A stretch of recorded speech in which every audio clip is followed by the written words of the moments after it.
इजरायलियों के 5 पाप, वो 5 पाप मेरे और आपके लिए दृष्टांत ठहरे, वो हमें कुछ सिखाते हैं। तो देखते हैं कि वो हमें क्या सिखाते हैं। आइए हम देखेंगे। पहली आयत से मैं पढ़ूंगा। यहाँ पर इस प्रकार से लिखा है। संत पौलुस कहते हैं, जब वो कुरिन्थियों को अपनी पत्री लिखते हैं तो संत पौलुस कहते हैं, हे भाइयों, मैं नहीं चाहता कि तुम इस बात से अज्ञात रहो कि हमारे सब बाप दादे बादल के नीचे थे और सब के सब समुद्र के बीच से पार हो गए, और सब ने बादल में और समुद्र में मूसा का बपतिस्मा लिया। दोस्तों, इस शब्द को याद रखना, मूसा का बपतिस्मा, इसको याद रखना। मैं भी यहां पर लिख लेता हूं, मूसा का बपतिस्मा। इस बात को याद रखिएगा क्योंकि आज का वचन इसी से रिलेटेड है। ठीक है, तो यहां लिखा है, और सब ने बादल में और समुद्र में मूसा का बपतिस्मा लिया, और सब ने एक ही आत्मिक भोजन किया, और सब ने एक ही आत्मिक जल पिया, क्योंकि वे उस आत्मिक चट्टान से पीते थे जो उनके साथ साथ चलती थी, और वह चट्टान मसीह था। हालेलुया। वो चट्टान क्या था? वो चट्टान मसीह था। हालेलुया। तो यीशु मसीह साथ चलते थे। जब प्यास के मारे इजरायली लोग बड़बड़ाने लगे, तब मूसा जो था वो परमेश्वर के पास गया कि ऐसे ऐसे वो बोल रहे हैं, बड़बड़ा रहे हैं, उनको पानी चाहिए। तो परमेश्वर ने कहा, जा, तेरे हाथ में लाठी है और तू जाकर क्या करना, उस चट्टान से बातें करना। लेकिन चट्टान से बातें करने की बजाय मूसा ने चट्टान पर 2 बार लाठी मारी, और ये उसके लिए गलत साबित हुआ। और क्या हुआ? मूसा कनान देश में जाने से वंचित हो गया। हालेलुया। तो वो चट्टान कौन था? वो चट्टान प्रभु यीशु मसीह थे। अब देखिए, आगे बढ़ेंगे। 5 वर्ष में पढ़ा, 5वां पद में इसका पढ़ने जा रहा हूं। दोस्तों, ध्यान से सुनिएगा कि क्या लिखा है। यहां लिखा है, परंतु परमेश्वर उनमें के बहुतेरों से प्रसन्न न हुआ। परमेश्वर उनमें से बहुतेरों से प्रसन्न ना हुआ, इसलिए वे जंगल में ढेर हो गए। इसलिए वो जंगल में क्या हो गए? वो जंगल में मर गए। दोस्तों, वो लोग जंगल में ढेर हो गए। आप पढ़ सकते हैं दोस्तों, इब्रानियों 3 अध्याय उसकी 7 आयत में लिखा है कि आज यदि तुम उसका शब्द सुनो तो अपने मन को कठोर ना करो, जैसा कि क्रोध दिलाने के समय जंगल में किया था। मैं आपको पढ़कर वो वचन बता देता हूं। दोस्तों, बहुत महत्वपूर्ण वचन है, ध्यान से सुनिएगा आज के इस वचन को। यहां पर इस प्रकार से लिखा है दोस्तों, 3 अध्याय और उसकी 7 आयत लिखा है, सो जैसा पवित्र आत्मा कहता है कि यदि आज तुम उसका शब्द सुनो तो अपने मन को कठोर ना करो, जैसा कि क्रोध दिलाने के समय परीक्षा के दिन जंगल में किया था, जहां तुम्हारे बाप दादों ने मुझे जांच कर परखा और 40 वर्ष तक मेरे काम देखे। हालेलुया। 40 वर्ष तक परमेश्वर के काम देखने के बावजूद ये लोग कठोर बने रहे। हालेलुया। ये लोग कठोर बने रहे। वहां वापस आते हैं जल्दी से, पहला कुरिन्थियों में।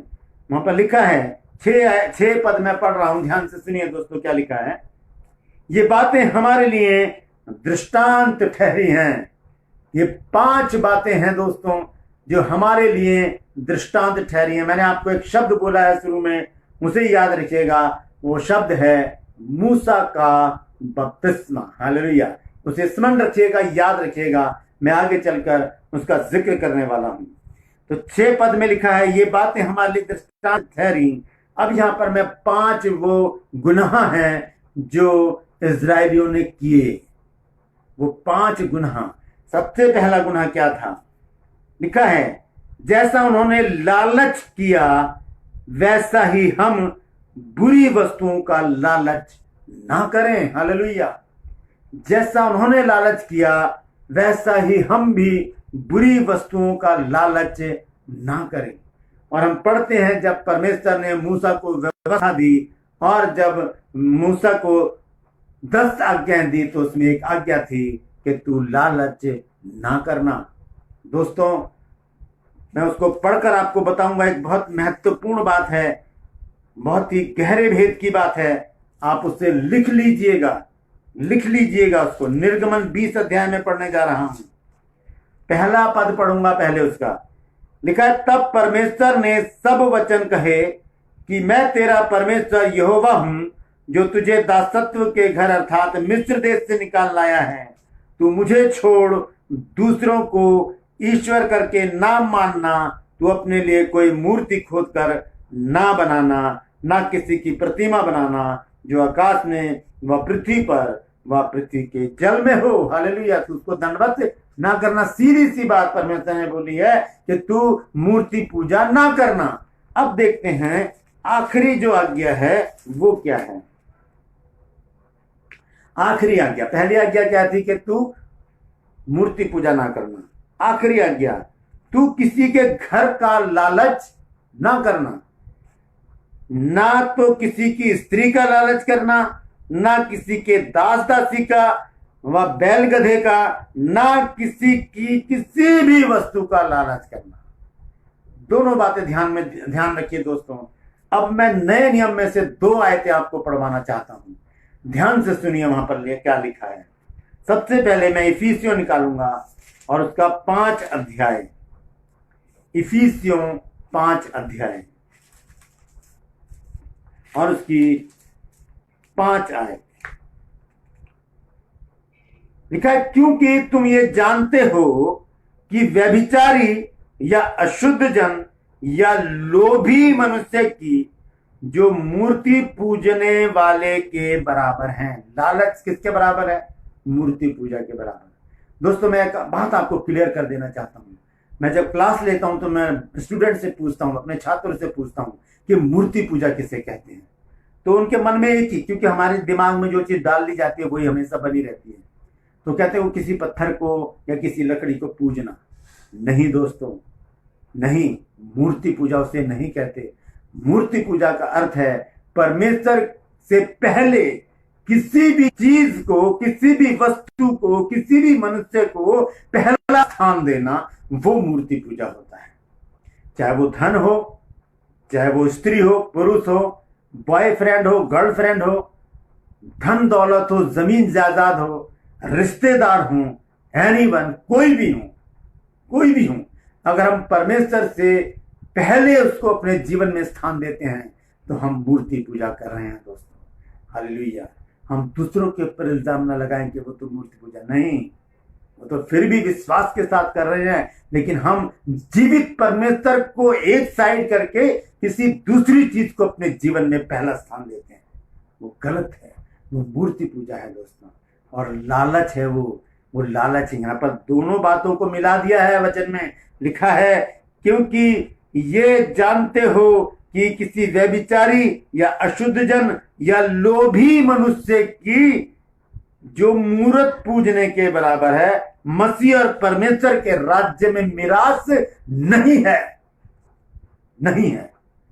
नहीं है दोस्तों। जो लालच करते हैं, वहां पर लिखा है, पौलुस ने कहा कि हम उनके समान ना बने जो लालच में आ गए थे। दूसरी आयत और पढ़वाऊंगा, जैसे मैंने आपसे वायदा किया था अभी। कुलुस्सियों की पत्री 3 अध्याय और उसकी भी 5 ही आयत है। सुनिए, इसलिए अपने उन अंगों को मार डालो जो पृथ्वी पर हैं। अब अंगों की बात सुन लीजिए क्या है। अंग क्या होते हैं? हाथ, नाक, कान, ये अंग है। लेकिन यहां क्या लिखा है? इसलिए अपने उन अंगों को मार डालो जो पृथ्वी पर हैं, अर्थात यानी कि व्यभिचार। अब व्यभिचार मेरा अंग कैसे हो गया? मेरा अंग तो ये उंगलियां हैं, ये मेरा कान है, ये मेरे होठ है, नाक है, आंख है, ये अंग है। तो व्यभिचार मेरा अंग कैसे हो गया? दोस्तों, हम बहुत सी चीजों को, बहुत सी आदतों को अपने जीवन का एक अंग बना लेते हैं। जैसे कि हमारे देश में कहा जाता है कि कश्मीर भारत का अभिन्न अंग है। व्यभिचार मेरा अभिन्न अंग है, मैं इसे नहीं छोड़ सकता। अशुद्धता मेरा अभिन्न अंग है, मैं इसे नहीं छोड़ सकता। दुष्कामना, बुरी लालसा, ये मेरा अभिन्न अंग है। ये हम अंग बना लेते हैं इनको अपना, हम इनको अपना अंग बना लेते हैं दोस्तों।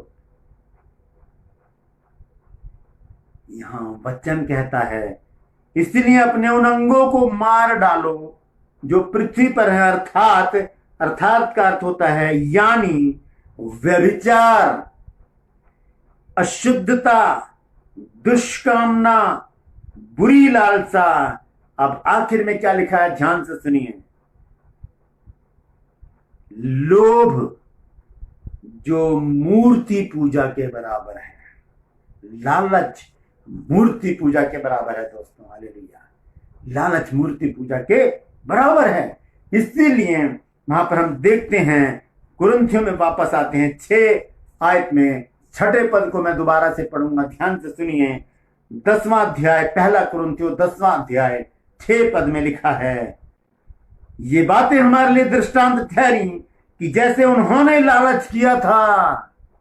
जब हम लालच करते हैं किसी चीज का, तो उसकी मूरत हमारे मन में, हमारे हृदय में बन जाती है दोस्तों। चाहे किसी की स्त्री का लालच कर रहे हो तो उसके हमारे दिमाग में उसकी तस्वीर बन जाती है। हम किसी पुरुष का लालच कर रहे हैं तो उसकी तस्वीर हमारे मन में बन जाती है। हम धन दौलत का, रुपए पैसे का, जमीन जायदाद का, गर्लफ्रेंड बॉयफ्रेंड का अगर हम ध्यान रख रहे हैं, उसे अपने दिमाग में, अपने हृदय में रखे हुए, तो हम उसकी मूर्त को अपने अंदर रखे हैं। हम मूर्ति पूजक हो गए हैं। हालेलुया। लिखा है यहां पर, जैसे उन्होंने लालच किया वैसे ही हम बुरी वस्तुओं का लालच ना करें। ये पहला पाप था इस्राएलियों का, और ये पाप क्षमा योग्य नहीं था दोस्तों। ये पाप क्षमा योग्य नहीं था। क्यों नहीं था? अब वो शब्द निकाल लीजिए जो मैंने आपको लिखने के लिए कहा था, मूसा का बपतिस्मा। हालेलुया। दोस्तों, जब हम बपतिस्मा लेते हैं तब हम अपने पापों को मान लेते हैं। आपको ध्यान दिलाता हूं, एक वचन है, नीति वचन 28 अध्याय और उसकी 13 आयत में लिखा है कि जो अपने अपराधों को मान लेता है और उसे छोड़ भी देता है, उस पर दया की जाएगी। बपतिस्मा भी इसी तरह से है, मान लेना और छोड़ देना। जब हम बपतिस्मा लेते हैं, हम मान लेते हैं, हाँ प्रभु मैं पापी हूं, और उसे वहां पर वायदा करते हैं कि अब बपतिस्मा लेने के बाद मैं उसे छोड़ दूंगा। या दोस्तों याद कीजिए, गलातियों 3 अध्याय की 27 आयत में लिखा है कि तुम में से जितनों ने मसीह में बपतिस्मा लिया है, उन्होंने मसीह को पहन लिया। उन्होंने मसीह को पहन लिया। तो जब हमने मसीह को पहन लिया तो मसीह दिखेगा ना।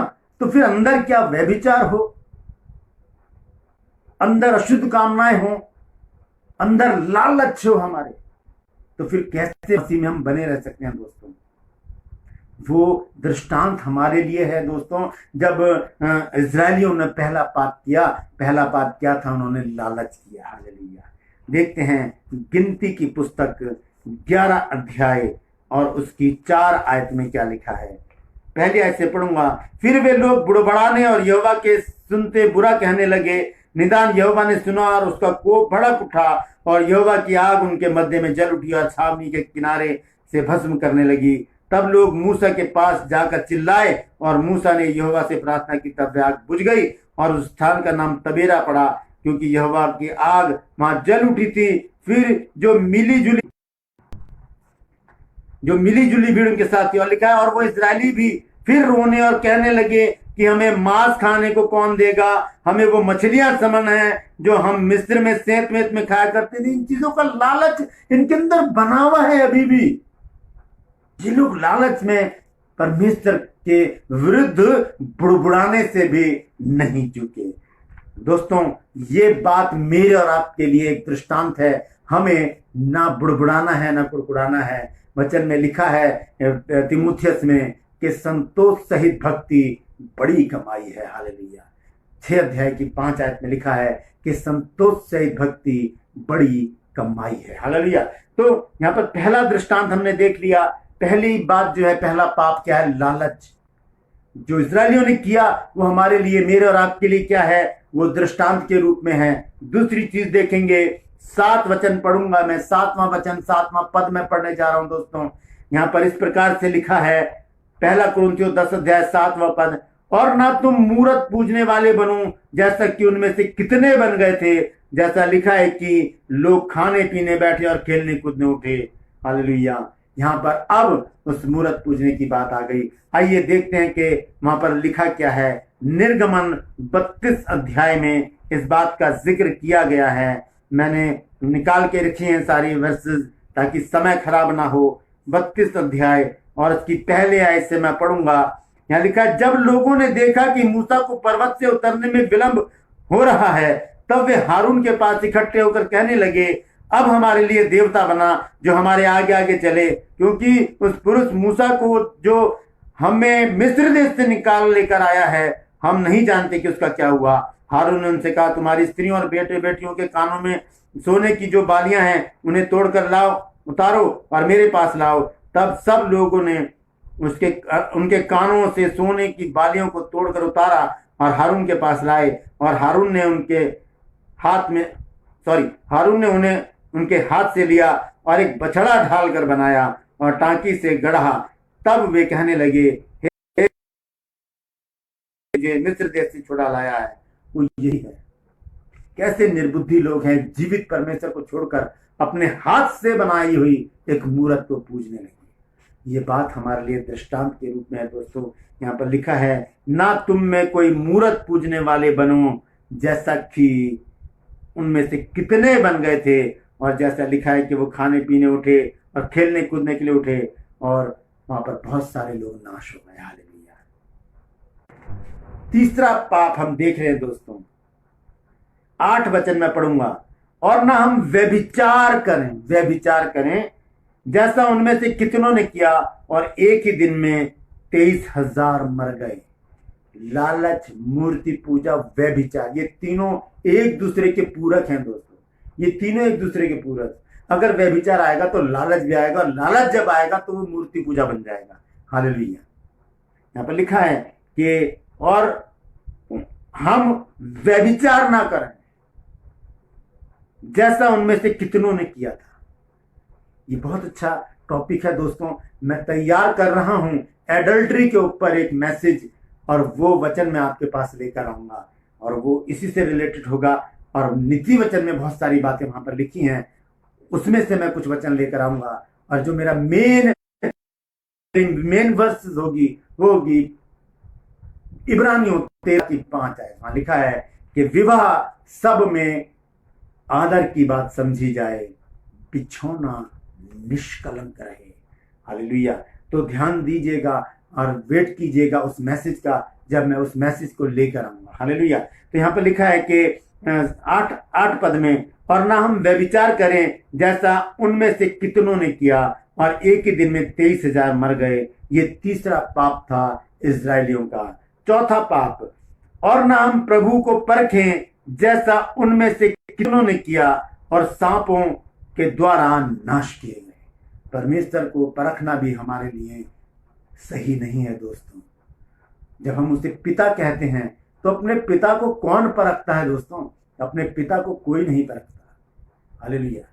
5वां पाप, और ना तुम कुड़कुड़ाओ जिस रीति से उनमें से कितने कुड़कुड़ाए और नाश करने वाले के द्वारा नाश किए गए। परंतु ये सब बातें जो उन पर पड़ी दृष्टांत की रीति पर थीं, और वे हमारी चेतावनी के लिए जो जगत के अंतिम समय में रहते हैं लिखी गई हैं दोस्तों। मेरे और आपके लिए लिखी गई हैं। ये दृष्टांत की बातें हैं। ये 5 पाप हैं जो इजरायलियों ने किए। कब किए? मैं दोबारा से बताता हूं। पहली आयत को पढ़ूंगा, 1 कुरिन्थियों 10 अध्याय और उसकी पहली आयत।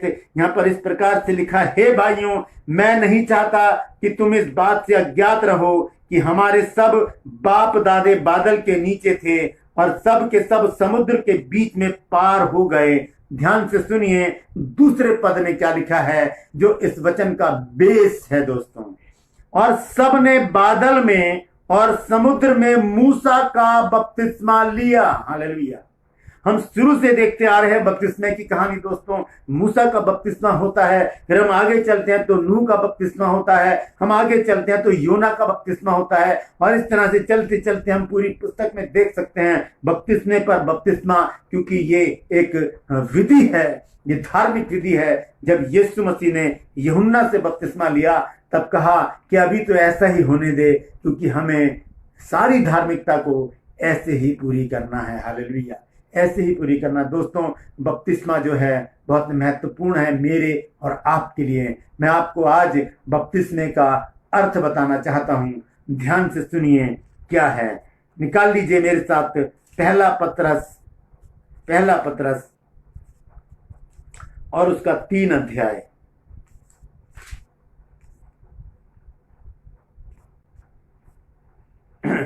मैं पढ़ूंगा 20 आयत से 19 आयत से।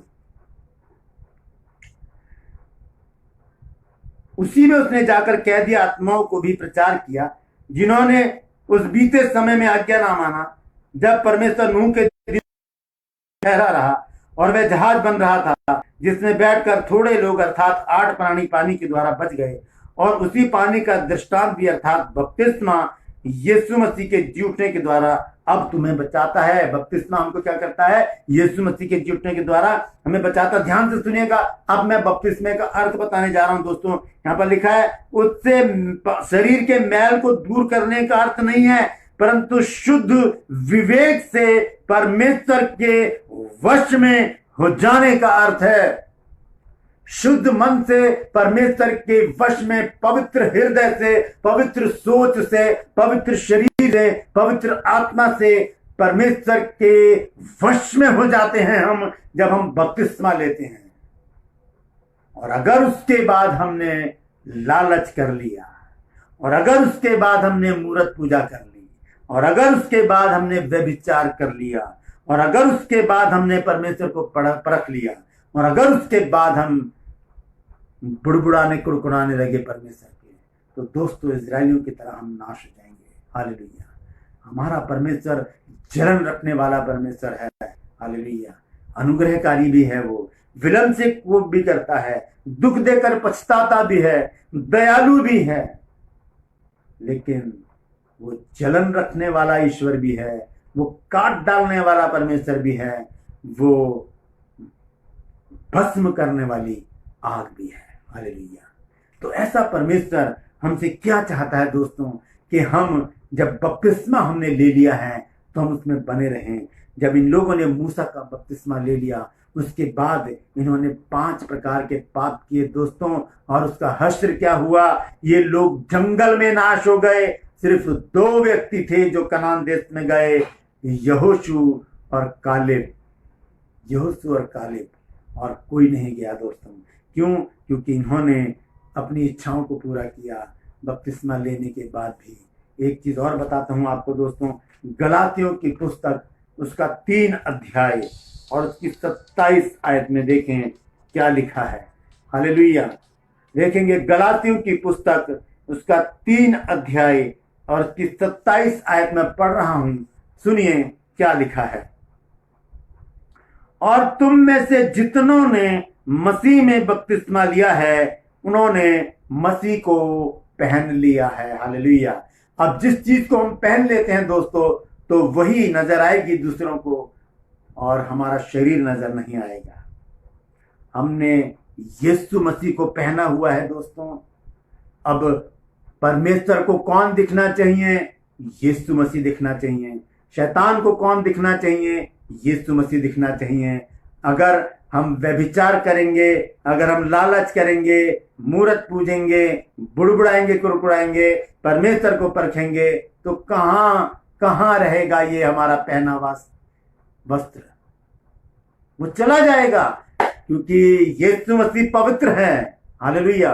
वो पवित्रता नष्ट हो जाएगी दोस्तों, वो पवित्रता नष्ट हो जाएगी, और तभी हम लोग प्रॉब्लम में पड़ते हैं, तभी हम लोग बीमारी में पड़ते हैं, तभी चिंताएं हमें घेर लेती हैं, तभी हम कर्ज में डूब जाते हैं, तभी हमारे घरों में लड़ाई झगड़े होते हैं, तभी हमारे अंदर मन मुटाव आ जाते हैं, तभी हम लोग चिंताओं में, परेशानियों में, क्लेशों में और तलाक जैसी चीजों में।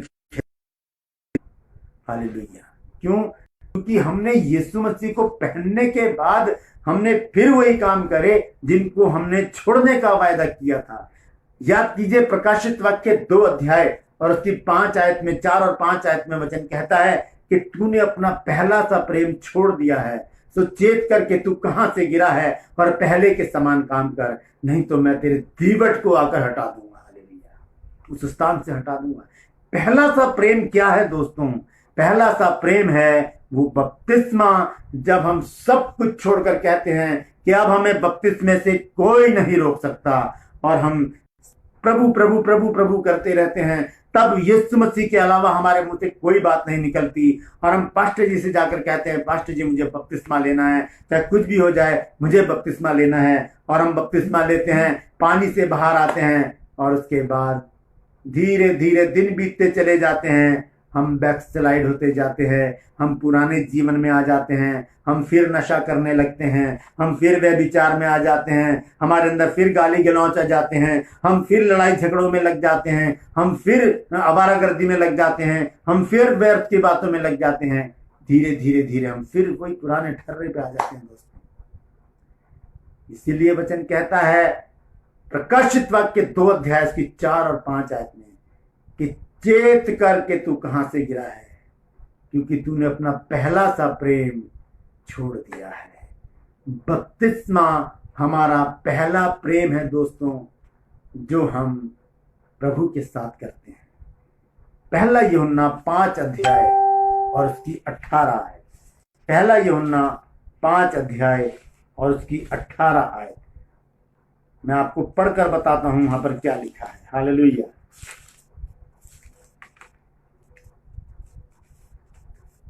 हम जानते हैं कि जो कोई परमेश्वर से उत्पन्न हुआ है वो पाप नहीं करता। ठीक है, ध्यान से सुनिए दोस्तों क्या लिखा है।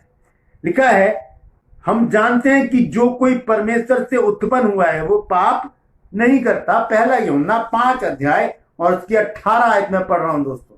लिखा है कि हम जानते हैं कि जो कोई परमेश्वर से उत्पन्न हुआ है। हम कब परमेश्वर से उत्पन्न होते हैं दोस्तों? कब? जब हम बपतिस्मा लेते हैं। हालेलुया। जब हम बपतिस्मा लेते हैं तब हम परमेश्वर से उत्पन्न होते हैं। और यहां लिखा है हम जानते हैं कि जो कोई परमेश्वर से उत्पन्न हुआ है वो पाप नहीं करता। और पाप क्या है दोस्तों? परमेश्वर की आज्ञा का उल्लंघन करना।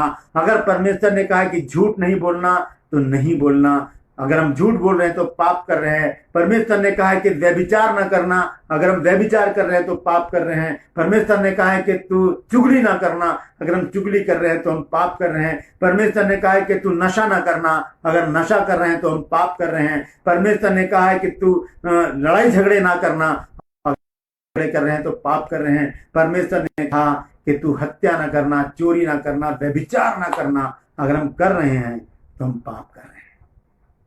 और बपतिस्मा लेने के बाद किया गया पाप हमारे लिए विपत्ति को लेकर आता है दोस्तों, विपत्ति को लेकर आता है। यहां पर मैं पढ़कर बताता हूं आपको।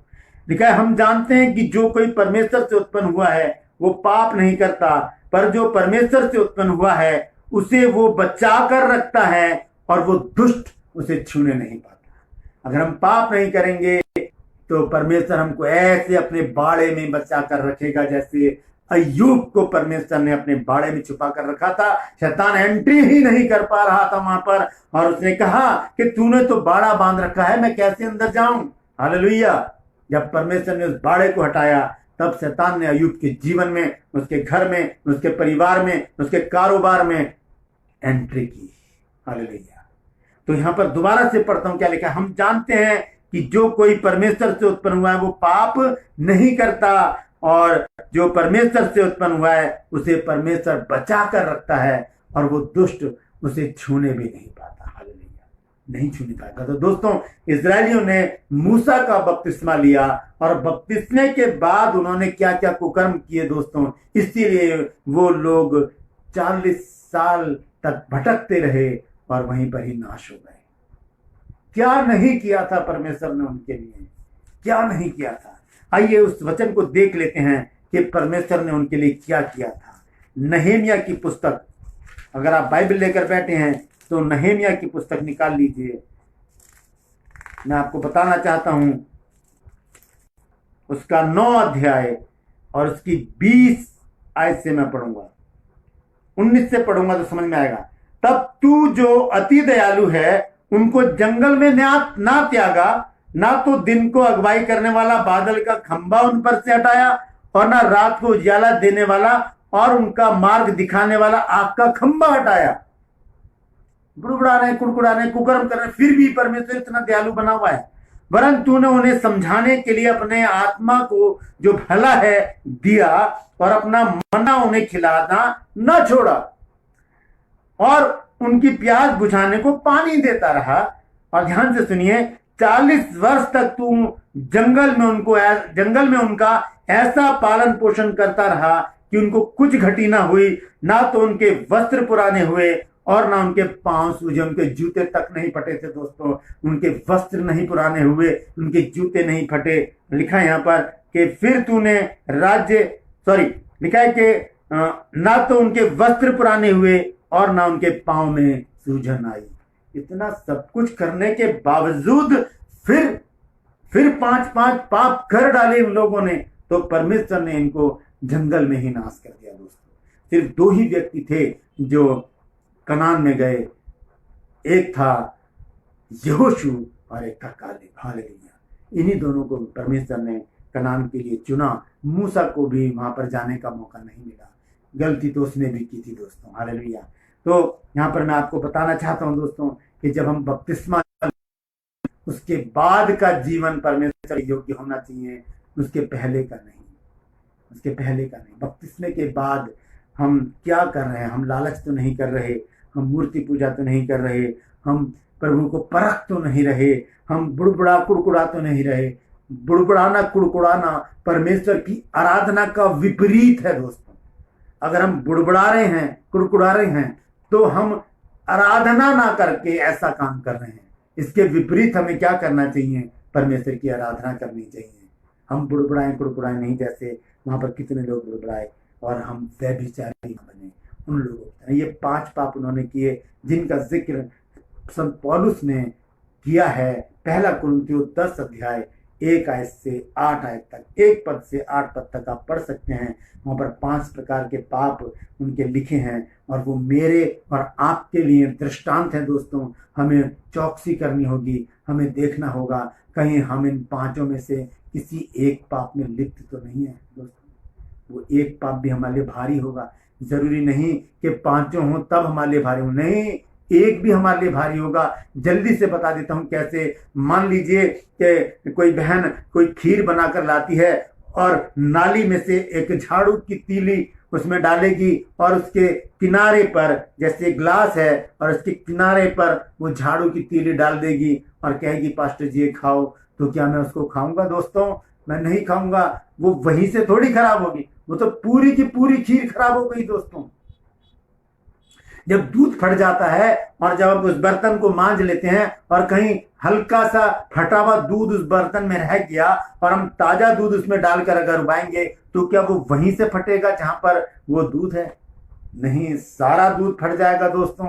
एक गलती हमारे लिए बहुत महंगी पड़ सकती है मेरे दोस्तों। इसलिए ध्यान दीजिए इस बात के ऊपर कि जब अगर हमने बपतिस्मा ले लिया है तो चौकस रहें। हम प्रभु के लोग हैं, हम प्रभु में आगे बढ़ते रहें, हम उसकी आराधना करते रहें, उससे प्रार्थना करते रहें, उसके वचन को पढ़ते रहें। ये लॉकडाउन हमें इसीलिए मिला है दोस्तों कि हम परमेश्वर के वचन को पढ़ते रहें, उसमें आगे बढ़ते रहें, आत्मिकता में आगे बढ़ें। क्योंकि मैं जानता हूं जब ये लॉकडाउन खत्म होगा तो परमेश्वर के बहुत से दास दासियां पैदा होंगे। हालेलुया। परमेश्वर के बहुत से दास दासियां पैदा होंगे लॉकडाउन के बाद। लेकिन बहुत से लोग ऐसे होंगे जो बैकस्लाइड हो जाएंगे।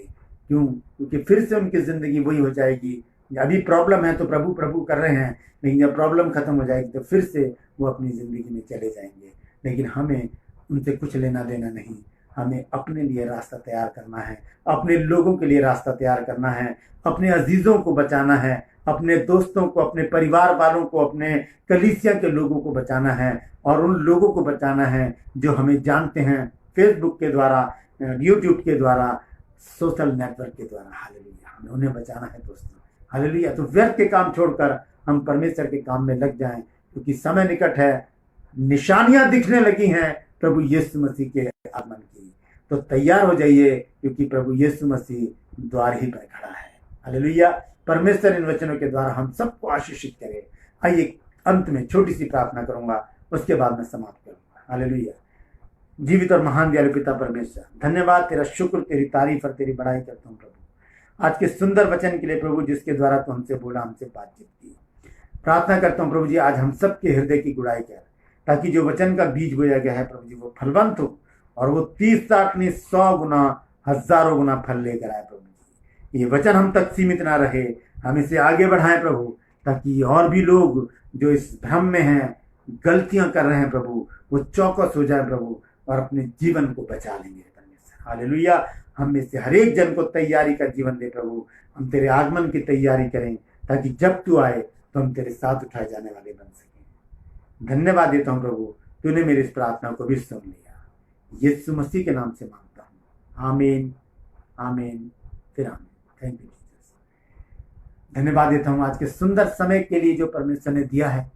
मैं गुजारिश करूंगा आप लोगों से, इस वीडियो को शेयर कीजिए, ताकि परमेश्वर इस वचन के द्वारा बहुत से लोगों से बातचीत करे। हालेलुया। भाई अब्दुल सलाम, मैं आपका मैसेज पढ़ रहा हूँ, दुआ कीजिए। हामिद अली मियाँ के लिए अभी ईमान में बढ़ रहे हैं और कलाम पढ़ रहे हैं, खुदा उसे समझा दे। हालेलुया। मैं उनके लिए प्रार्थना करूंगा प्रतिदिन, मैं उनका नाम लिख लूंगा अभी, और मैं प्रतिदिन उस भाई के लिए प्रार्थना करूंगा। आप फेसबुक पे मेरे अच्छे दोस्त हैं, मैं आपसे उनके विषय में बातचीत करूंगा, कमेंट सेक्शन में आकर मैं आपसे बातचीत करूंगा अब्दुल भाई, और मैं उनके लिए सच में प्रार्थना करूंगा। परमेश्वर उनको एक बेहतरीन जीवन देने वाला है। हालेलुया। परमेश्वर इन वचनों के द्वारा सबको आशीषित करें। परमेश्वर हर समय हर पल आपके साथ रहे। परमेश्वर अपने आगमन के लिए आपको तैयारी का जीवन दे। हालेलुया।